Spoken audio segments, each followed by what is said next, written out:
Never give up and always keep trying over and over again when it comes to Judaism. This is a lesson I learned many years ago when I served as a rabbi for Rosh Hashanah and Yom Kippur in Rikers Island, New York. It's a holding jail, and it's a place where people are waiting their trial on earth, and we were trying to suggest that they also prepare for their trial in heaven on Rosh Hashanah. We were there tending to over 70 Jews in Armenian. That Rosh Hashanah, in the afternoon, I was meeting with a group of inmates. We were in a private room. It was a cell. And at a certain point when I was meeting with them, all the doors of the whole jail locked, and we got locked into the cell with these inmates, me and another rabbi. Around 10 inmates. We were very afraid. Turns out that there was a lockdown in the jail. Somebody had done something pretty bad, and they had to lock down all the cells. And before we know it, we saw guards rushing through the halls, dressed as what seemed to be football players in this whole protective uniform to protect them from the incident. In the meanwhile, me and this other rabbi, after prayers in the morning, we're in the afternoon now with this group in a cell alone for what was an extended period of time, longer than we'd have thought. So we were trying to think of ways to inspire them. And this is where I learned that message of to always keep trying and keep pushing forward, and you will see good results through that. So where did I learn that from? Well, at a certain point I was telling them a story about Rabbi Akiva. I was trying to inspire them with stories from our sages of tshuva, repentance, and coming closer to God. I told them the story of Rabbi Akiva. And the story of Rabbi Akiva, I was speaking to 10 men, and one of them seems like very rugged. He seemed like he'd been through a lot in life. You could see it on his face. And he was in attendance, and I was telling him this story as well. About Rabbi Akiva, when Rabbi Akiva at a certain point was an ignoramus, and he came closer to Judaism, and his wife Rachel aided him and supported him and encouraged him to grow. At a certain point, he decided to come closer to Judaism, but he was afraid. He didn't know how he could do it. He didn't know anything, and so he was sitting at a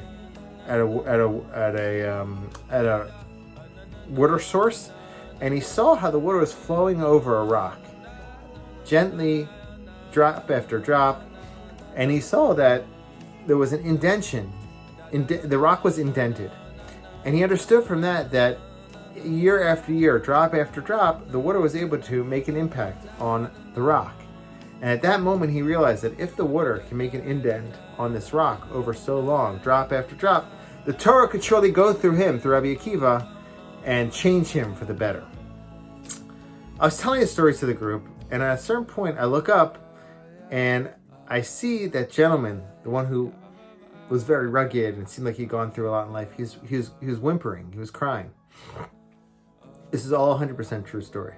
He was crying, and I stopped the group, and I asked him, what's wrong? Are you okay? I was a little afraid at the time, to be honest, but I nevertheless saw that there was a need, and I tried to tend to it. And he said, yeah, I'm crying, I'm sad. You know what, Rabbi? I've been in and out of jails for 40 years. And sometimes I lose hope. I don't think I can ever get better. And this story reminded me that there's hope.